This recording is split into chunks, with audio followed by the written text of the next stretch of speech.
hot cross buns. 1 a penny, 2 a penny. Hot cross buns. All right, brilliant. Nearly Easter, so Easter week. Everyone looking forward to a long weekend. Oh yeah, bet you are. Longest weekend of your life. Okay, so we're gonna make some hot cross buns today. I'm gonna make 2 kinds. One's with sultanas in, or raisins, because that's what I got. And one with chocolate in. Bit of white, bit of milk. Okay, nice and easy, this recipe. And obviously just, you know, it's nice to have it fresh on the day or the day before, so instead of having to pop out the shop shop 1 time a week, you can make these up. Alright, so what we need for this is we need a kilo of flour, strong flour, good baking flour would be good, kilo of flour, sugar, 150 grams of sugar. This is going to make about 25 or 24 hot cross buns, 150 grams of sugar, 2 teaspoons of mixed spice, whoop whoop. 1 teaspoon of ground cinnamon. This is one of those occasions where the ground spices are your better call. So we want 2 lemons worth of zest. So you need like a really cool microplane or just a normal grating spoon, but use the fine side of it. Some salt, you know, about 20 grams of salt, so quite a bit of salt. Put some salt into action. Fast acting yeast is dry yeast. It's not a fresh yeast sort of product. Probably a different recipe again. You need 20 grams of that, so I think sachets are about 7 grams, so nearly 3 of them. You only need 80 grams of butter melted and 600 ml of milk tepid. So I've already got them over here under the lights, so I've already warmed them up. What I did just do was spill milk all down the floor like a right plonker, so I'm just going to want that. It's cool. So we go to milk, 600 ml of milk, and then 2 free-range eggs, which I have got somewhere, which I've already beaten up, which is why I can't find them, because they're not in egg shape. Already beaten up, so that's mashed that out, easy enough. I mean sultanas and stuff like that, so if you did this all sultanas, it would be 400 grams. I've got 200 grams, because I'm going to half this mixture and put 200 grams of chocolate in the other ones. A lot of people put all your... what's it called? Sorry, your peel, your candy peel and shit like that in. I'm not a big fan of candy peel, plus I haven't got any, plus I don't care, so it's not going in. Alright, brilliant. So, let's start this off nice and quick. Kilo of flour in the bowl. Get your sugar in there too, so 150 grams of sugar. Yeast. I look like a cooking show today. Actually the most organised I've ever been. I've got a lot on today, so I'm trying to... This was just the last additions. This is why I'm going at some sort of pace here, because I've actually got to get on with the day and do some other cooking. It's not all about you, people. It's not all about you. So, 4 teaspoons of mixed spice. Kind of the star of the show, really. Mixed spice is just, there's so many good spices in it already, isn't there? Go in there, brilliant. Cinnamon. And there's 2 teaspoons of this out here. 1, 2, so just extra cinnamon, let's get that amongst it. Lemon zest, so if you haven't got a microplane, they're really handy to buy, they're really good, just give them a quick dash around like that. Don't go too far or you'll start getting the pith, and the pith, don't take the pith, I'm telling you now, don't take the pith. Just a bit bitter for me, I don't really like it that much. Well, no one likes it, it's not like it's just me that doesn't like bitter things, actually some people like bitter things. Anyway, alright, so there we go. It's meant to be 2. I really like lemon, and they weren't very big lemons. So I'm going to go to zest from another half. Make sure you get the stuff off the back. So, there we go. So what we got in there, we got just about everything. We need some salt in there, so let's go. There you go, that much salt. Get that all a bit mixed up now, get to knowing each other a little bit. Hello flour, how are you? I'm Sugar. Ooh, have you met Mixed Spice before? He knows how to get the party started. Whoop, whoop. Okay, here we go. So, once we've mixed that all together, give yourself a little bit of a well in the middle. Take my watch off because I'm going to get all up inside it. Using Deb's mug today, sorry Deb, using your very pretty mug. This kitchen I'm in, has a curse with mugs. I keep breaking mugs. Everyone keeps breaking my mugs. I keep breaking my own mugs. Mugs get broken. That's the key. All right, cool. So here we go. Milk butter. Here we go. There we go. So now you just want tepid water, so nothing too crazy. Body temperature. Butter's going in. Not all of the milk. Like anything, don't go too crazy. Just add a bit of the milk. Start getting that. Bring it in. Bring it in. This is going to make a very sticky dough, so don't expect this to start with to be. We're going to then whack it onto the bench and work it a little bit more. So here we go. Eggs going in two eggs there. I mean, I'm not going to state the obvious. You can obviously half this recipe and just make 12. I mean, well, you could quarter a recipe and make 6. Let's not go on with maths all day, but there it goes. So you can see it's quite stiff, isn't it? Got to get most of that milk in there. So like most doughs, we're going to get this dough worked into a dough, going to incorporate some of those ingredients like raisins and chocolate in, and then we're going to put it in oiled bowls and put them in a warm spot, probably over there near my lights, which I've turned on, just so it can actually like prove and double in size. Once it's doubled in size, it takes about an hour and a half. We'll smash it into some hot cross bun size sort of balls, quite close together so they sort of join up, and we'll make a little flour and water mixture for the top. Which makes the cross, and then we'll bake them off. It's as simple as that. Now this, you can't smell-o-vision. Smells like hot cross buns. 1 a penny, 2 a penny, hot cross buns. All right, a little bit of flour in my hands. I'm going to start working that in together, just with my hands. So I just feel that. Ooh.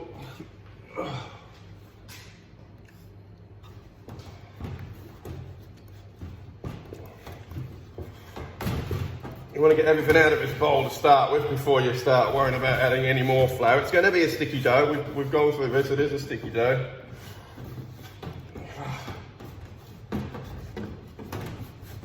There we go. Boom, boom, boom, boom, boom, boom, boom. So, here we go. Nearly there. I'm going to tip that out. I don't like mess. Let's get this cleaned up a little bit.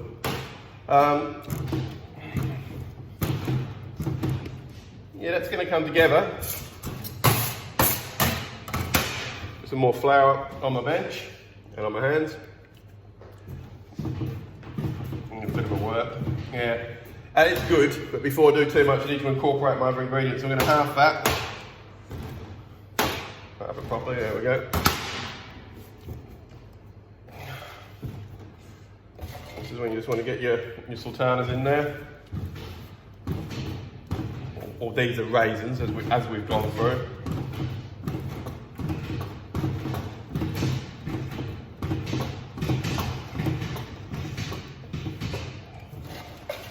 I'll get a few more in there. Do you know what? I'm not going to get the full 200 in there though. I think that'd be excessive. So maybe because these are raisins, and my recipes, I usually use sultanas. I don't know. Either way. Anyway, I can get some more in there. Let's get some more in there. A little bit of flour helps you going. As you can see, it's a nice dough now. Beautiful dough. Alright, let's get that going. Oh, will it take some more? I don't know if it will. No, I don't want any more in there. So, let's get a bit more flour, just one last little working.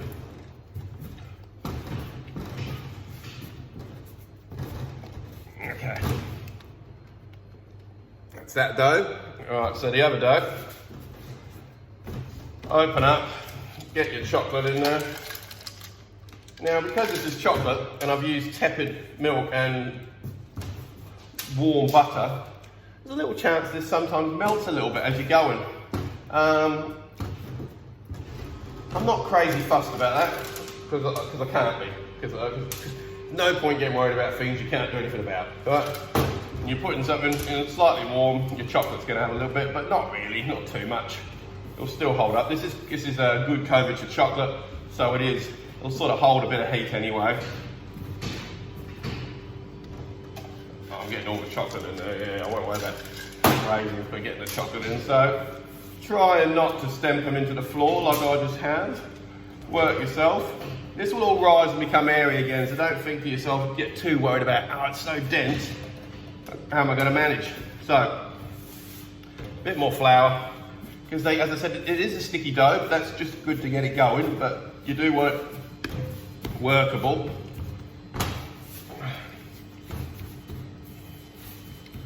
Alright, so, let's get these over, let's get that over. So, a beautiful raisin one, a beautiful chocolatey one. Okay, beautiful. Under dos bowls. Many languages there. Showing off. No, not really. Can't really get him down to speak English. Spray some bowls of oil or rub oil if you don't have spray oil. Two things in there, and then we want some cling film, aka Glad wrap, aka Saran wrap if you're in America. Really weird that one. A good wrapping. These can just have a towel on, remember. So many videos I've gone through my dislike for towels, could be asked. So they're going to go. Can I see over here? Yeah. Basically, over here under the lights, they're going to rise look at the top. It's going to come back in about an hour and a half, and we'll have a look at what they look like. Okay, we're back in the game. Hot cross buns. 1 penny, 2 penny. Hot cross buns. Alright, so they've doubled in size, both of these. Take it out. So this next step is we've got to get this out. Bit of flour on the bench. Always helps. Don't need to do too much working for this stuff because we're going to work it as we go. Divide this up into 12. Okay. Each one needs into 3.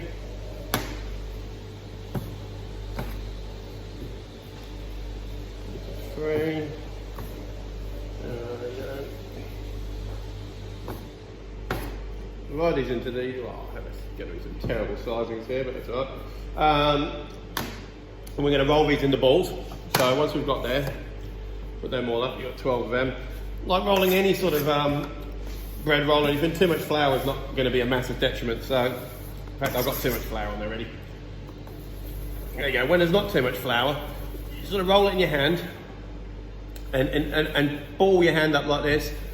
And if there's not too much flour on the bench, there you go. It starts to roll into a ball into the cup of your cup, and you've got this beautiful ball, which happens like that. So put that there. Hey Rui, hang on, 2 seconds. Rui's just in there, it's alright. Interrupting the video, that's Rui. She's staying well 2 meters apart. So, it's alright. So here we go, just roll it inside the cup of your hands. I'm making hot cross buns, Rui. Yeah. I know, she'll eat them for sure. There we go. So just inside your hand. I mean, that one's obviously just tiny compared to that one. My sizing's terrible. Get your perfect balls. There you go, like that. So on and so forth. Over on your tray here, that one is just too small. Let's get that a bit bigger. No worries, Rui. So in they go. And put them on the tray a bit close to each other so that when they rise up, they sort of connect. You've seen what hot cross buns look like. To tell you about that, do I? So, here we go. Keep going, I'm going to show you these. So,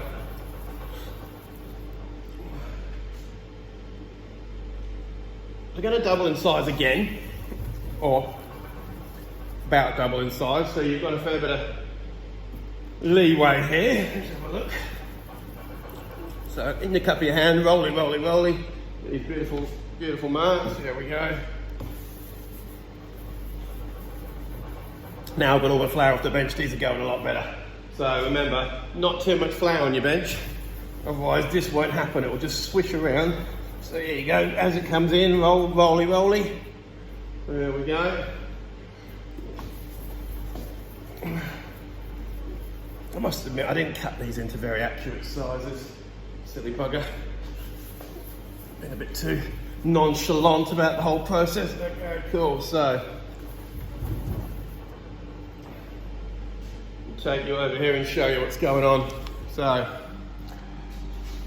here they all are on the tray. A little bit of space apart from them.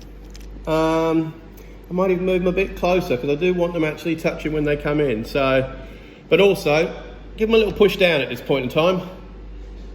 Flatten them out a little bit. You don't want them like normal bread rolls or anything like that, do you? So, no, you don't. I don't care whether you agree with me or not. Whoa, wayward soldier. There we go. So, I want them definitely touching. There we go. Cool. Flatten them down. Patty flat, flat. That's what they look like from above. Cool. I'm going to do that with the chocolate ones too. I won't bore you with that. And we'll get back to you. So, going to leave these in a warm place though for another hour to double in size, and we'll put the hot cross bits on. All right. See you soon. So I've got them on top of the heat lamp again, and I've just oiled the back of a clean bin bag. I'm just covering them very loosely, both kinds with this. You don't want anything too tight, or it won't let them rise. This is perfect. So just nice in a nice warm spot, and let that rise for about an hour until they're doubled. Okay, final stages of hot cross buns. Oh, second final stage. Let's go. Grab them out. Take the plastic off. You can see they've sort of spread out to almost touch on the trays. Well, they are touching, there's not almost about it. The chocolate ones have been a little bit better than the sultana ones, or raisin ones, I don't know why. I'm just going to push them down a little bit again, because these are going to be flatter rather than higher, so doing no harm there. Beautiful. Okay, so then we're going to make the white stuff at the top, the crosses as such. For that, 150 grams of flour. I did have water, here we are. 200 mils of water. So 150 grams of flour, 200 ml of water. You're just making this into a paste. So don't use all the water to start with. Every other time we do anything. It just wants to be a nice thick paste for piping. Yep, it's going to need all the water nearly. And get yourself a piper bag. I've got a very fancy apparatus which helps me fill my piper bag without friends, but you guys might have a friend, you might have some family, you might have both, you might have some friends that are family, and you're winning in life. I think that's good. I think it's a nice thick paste. I'm not going to lie to you, I don't make hot cross buns a lot. This is maybe the second time I've ever made hot cross buns. I certainly can't remember making them, so this is all a bit new to me too, but it seems to be going all right so far. Okay, so I've got my bollocks, spilt water everywhere. Not the worst thing in the world. You know, see, happens to the best of us peeps. You're going to towel to dry. Okay, so in she goes. I've got my oven preheating at 200 degrees because it's a really good fan oven, and they're going to cook for 15 to 20 minutes. If you haven't got a fan oven, chuck it up a bit higher. So it's quite a high bake, no doubt about that. They are certainly hot. And I'm about to put on the cross. So at the bottom of this, there's my oven ready to go. Got myself a really small nozzle. See if I can sort this out so we can see what's going on a little bit more with the hot crossies here. And all you want to do is, from one side to the other, this is why you touch them, because they're easy to go.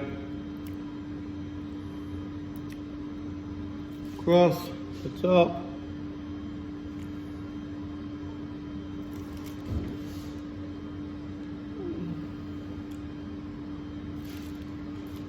On both sides.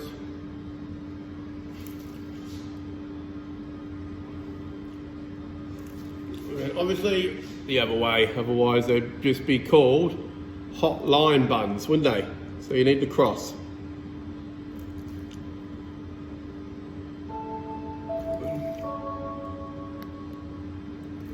Beautiful Bernard. Do these ones. I wonder if this is what Jesus intended us to do. Remember him with a sort of sweet / savoury dried fruit bun. Pretty sure that's not what he was going for, but we're there now, aren't we? Let's eat some chocolate. So, hot cross buns ready to go in. They're going in the oven, not messing about. There we go. Here we go. Oh, hot crossy bun. Woo! Forget about them. Okay, so they're in the oven, they're on. Only thing I've got left done when they come out, I like to give them a little bit of a glaze. And when I say I like to give them a little bit of a glaze, never made it before, so I'm lying to you. I'm going to give them a little glaze. Few options for glazes. Everyone loves to use apricot jam. Don't know why. Don't know why they've got so much apricot jam. Always apricot jam. I don't like apricot jam. Well, it's not so much I don't like it, I haven't got any, and I don't care. I'm going to use golden syrup. Just a little bit of golden syrup. So I'm going to melt that down in a pot so it's nice and liquidy and good. And then as they come out and they're still hot, I'm going to brush them and then put them onto a rack to cool down. Then I'm going to put butter all over them and eat the hell out of them. Okay.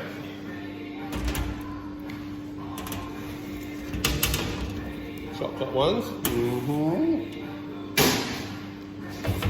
And there you go. Sultana ones come off. There's one. Beautiful. Now I just grab my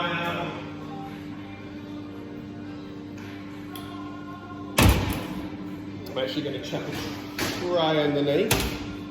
So you know, I'm going to grab some paper.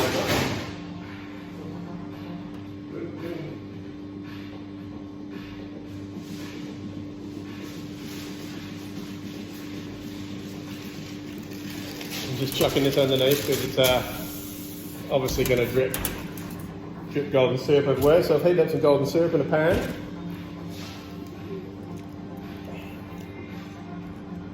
Give them colour's pretty good, so there's a fairly nice colour on these. So I think it's going to need this to sort of take away, because they're somewhere in between sweet and savoury, aren't they, hot cross buns? They're in this own little weird world of their own. Alright, you know what? I'm not unhappy with these for basically my first attempt at hot cross buns. I reckon you guys can probably do better. Take a bit longer, a bit more love involved. Not that I didn't put lots of love in, I did. But I'm a bit of a perfectionist and I'd like to do these again, I'm not going to lie, just to get them a little bit more perfect. But I'll take a photo in a second and show you, so you can see what I'm doing. So give it a nice quick glaze. Nothing more important than this, except for make sure you put a proper amount of butter inside. In Copenhagen and stuff, they call it teeth butter. And that's butter so thick that when you eat it, you can see your teeth marks in it. I really like that. I really like that. Alright, so here we go. So that's those ones, chocolate, sultana. Not bad. Happy Easter.